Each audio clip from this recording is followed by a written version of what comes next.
thing just... It's hard as hell to keep clean. Huh? What the hell do you mean you're using the clip?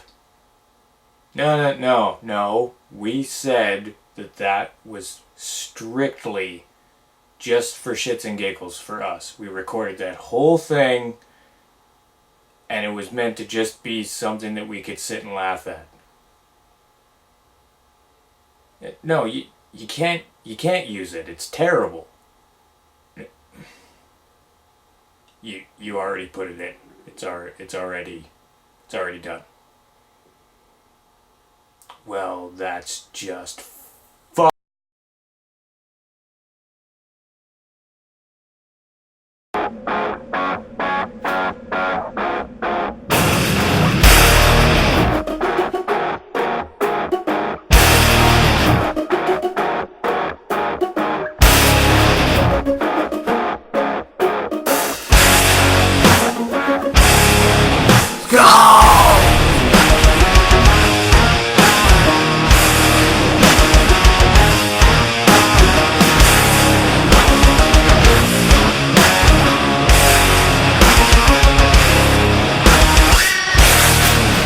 How I remodel. I made it in my mind because I blame it on my OCD, baby. This is how a model dies. I blame it on my selfish pride. I blame it on my OCD, baby.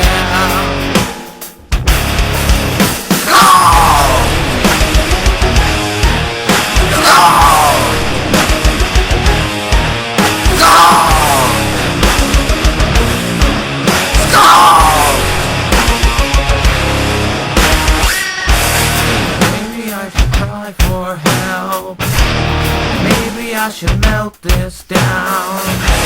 I blame it on my OCD, baby.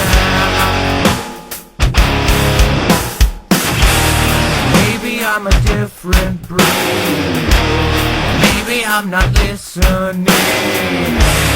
Blame it on my OCD, baby.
Apologies for that. I'm sure that was truly awful.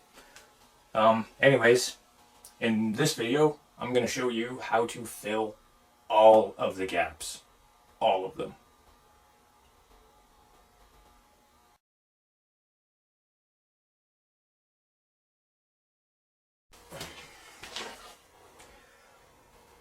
Welcome to the Wolf Workshop. And in this video, I'm going to show you how to fill all the gaps.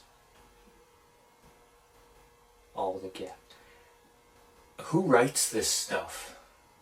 Like, there is no way that you can say those words and have it not be some kind of sexual innuendo. Like, this is terrible. Who writes this shit?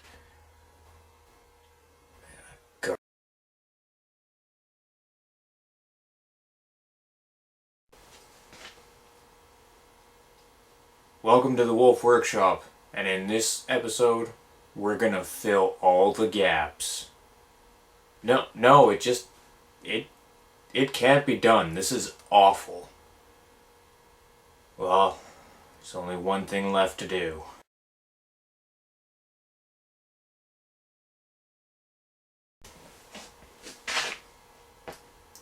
Welcome to the Wolf Workshop, and in this video, I'm gonna teach you how to fill all the gaps faster and harder than you ever have before.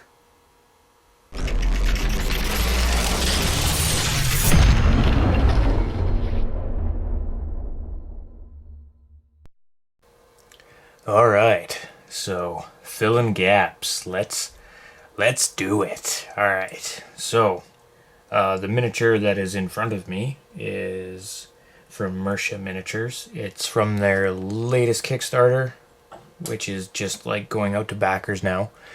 So it's a wonderful wolf miniature, but in putting it together, there is a few gaps here. So you can see right here where his cape attaches, there's a nice gap there. Underneath here, where his cloak kind of folds over, there's a gap in there. And in and around his jaw, there's also a gap right in here. So I chose this miniature because it's got lots of different textures, so I'm going to be able to show you how to fill gaps that are have some texture to them, some that are in really small crammed in spaces, and areas that are completely flat. So let's get this started. I got some pre-mixed green stuff here, and we're gonna get after this. So we're gonna start with his jawline. So what you're gonna need, obviously, is your green stuff. I've got two tools set aside here for this. I have my flat clay shaper, and my go-to, which is my flathead burnisher with the blade on the end. And you're gonna need some water or Vaseline or whatever your preferred lubricant for green stuff is.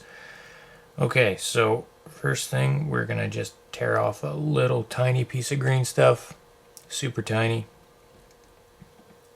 Pick this guy up. We're gonna roll it into the basic sort of shape that we want before we cram it in there, right? So we're just gonna lay that flat there, dip our tool in some water here, and away we go. So what you want to do initially is just to fill the gap, okay? We're not gonna worry about any sort of like blending the green stuff into the resin just yet. Right now we just want to get as much packed into that gap as we possibly can. So it might take a couple of minutes or whatever to get this all packed in there, but fold it over. You know what? Maybe I should turn this light on. Maybe that would be better. Bring her down a bit. There we go. Okay. So, like I said, we're just sort of cramming it into the gap. And then once we have the bulk of that all done, now we can start the blending process. Now, the major thing I find anyway when you're filling gaps in miniatures, especially ones like this where you've got tons of detail around here and it's in a very small compact area, it's important not to just worry about the gap.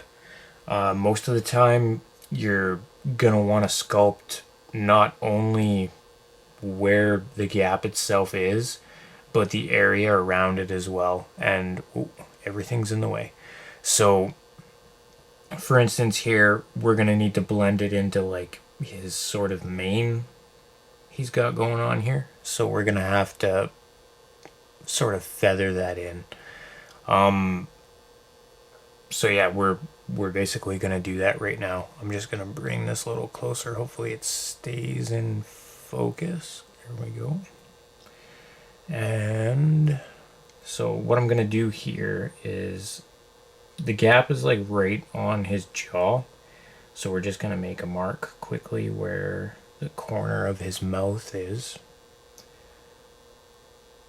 And then we're just going to start putting lines in the green stuff and try and match the flow of the direction of his fur.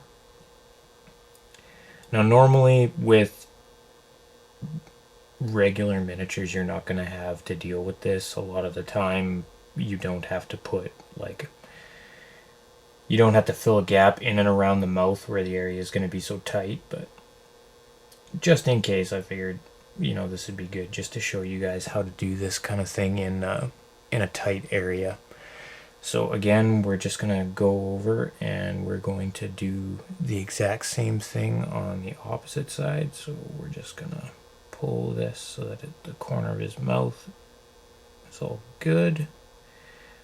And then we're just going to follow the lines. And keep going.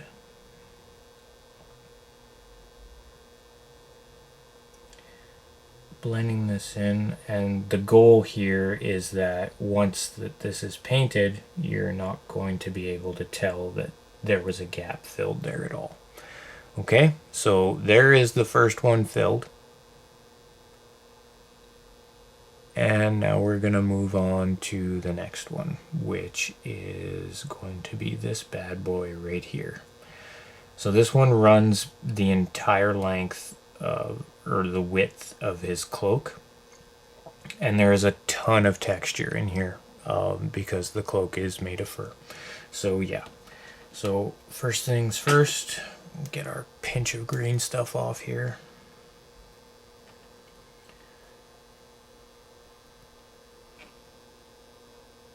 It's going to be difficult to gauge how much we're actually going to need because not only is it a wide area, but it's also curved. So, alright, so I'll grab our flat sculpting tool here. If you're doing this all at once, it's a good thing also to make note of like where you put green stuff, because if you go to grab the model again or touch it, you're going to put a nasty fingerprint in there and it'll flatten everything out and you'll have to start over, and that's never fun. So again, we're just going to do the same thing we did before when we did the mouth. We're just going to sort of pack it into the gap, and then we're going to worry about blending the green stuff out afterwards. So I'm just going to get this packed in there.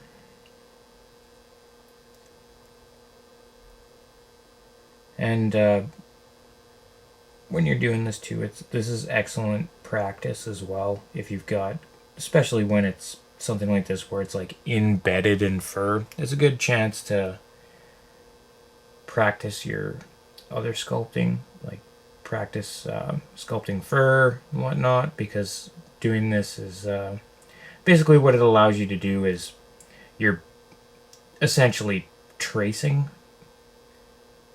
So what you're gonna do is you're really like sort of copying what the sculptor before you had done, right? So basically you're just going in and you're copying exactly what he did, and you're just trying to match the texture. So now we're just going to go in and we are going to follow the flow.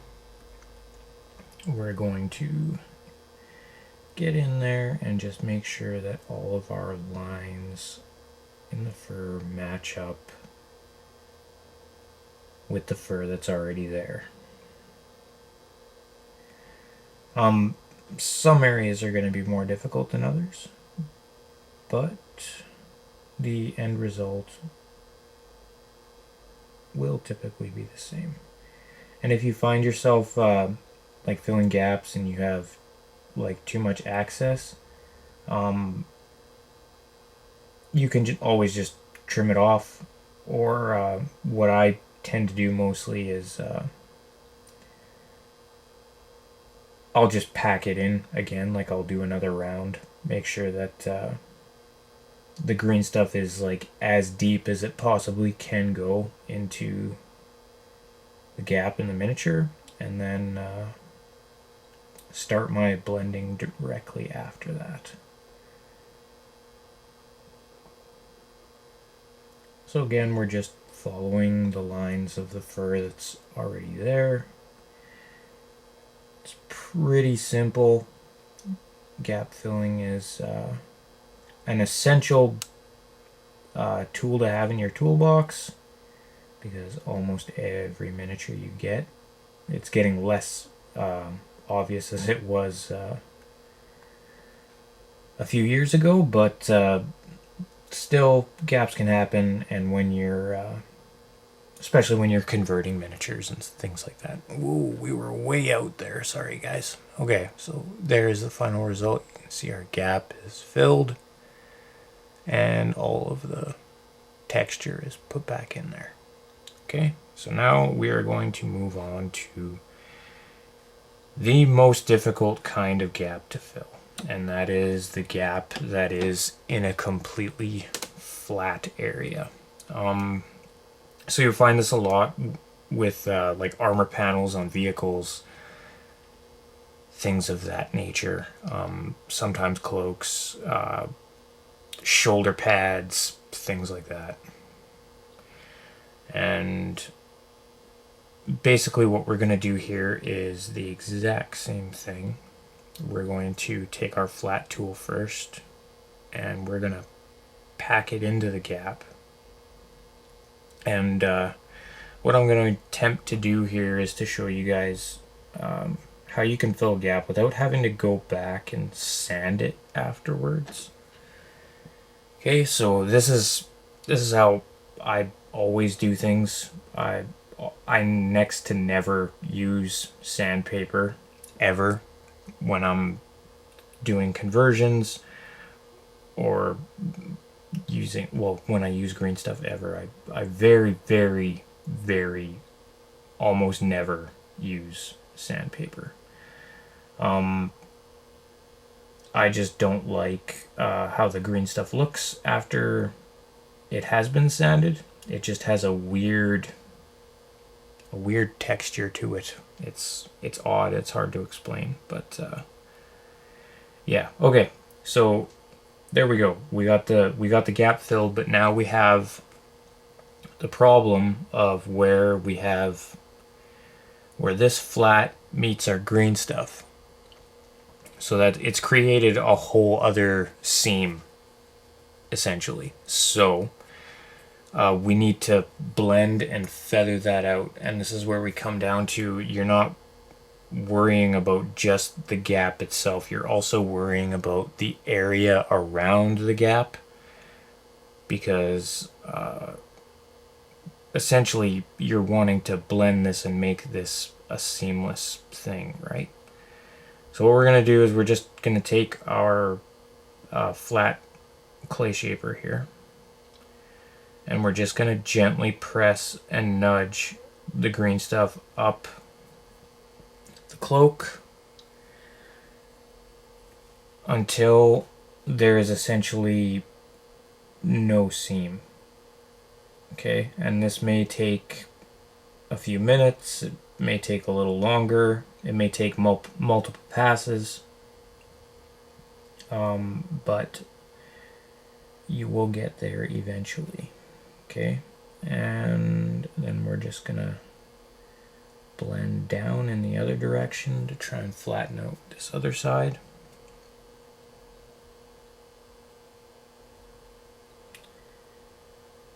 And it's important too that you try and keep, especially if you're using one of these, try and keep the tool itself like flat to the miniature, because if you accidentally angle it, what's going to happen is you're going to put a giant like line crease in the green stuff, and it's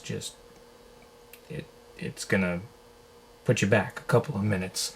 The whole point of this is to get your gaps filled as fast as possible. So we can get on to the fun part, which is either more sculpting or the painting process. Okay, so we're almost there with this one. Just gonna flatten this out here. Make sure that we are in line. See, we have a little bit of an overlap there.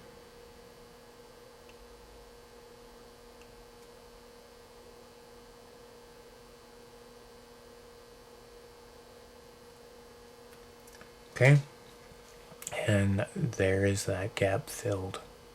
And once this is painted, you're not even gonna see that.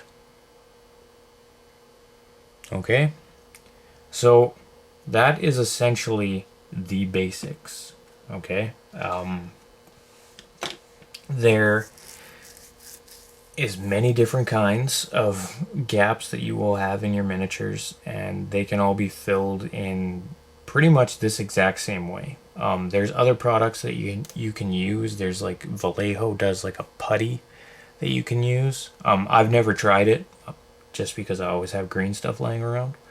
So, but I've heard good things about it. I've heard people using like actual like plastic glue to do it, and then like sanding it down afterwards, which could work as well. But again, like I think this is probably the quickest way to do things. I could be wrong. But anyways, that is filling gaps from the Wolf's Workshop. So thank you guys for watching, and I'll catch you on the next one.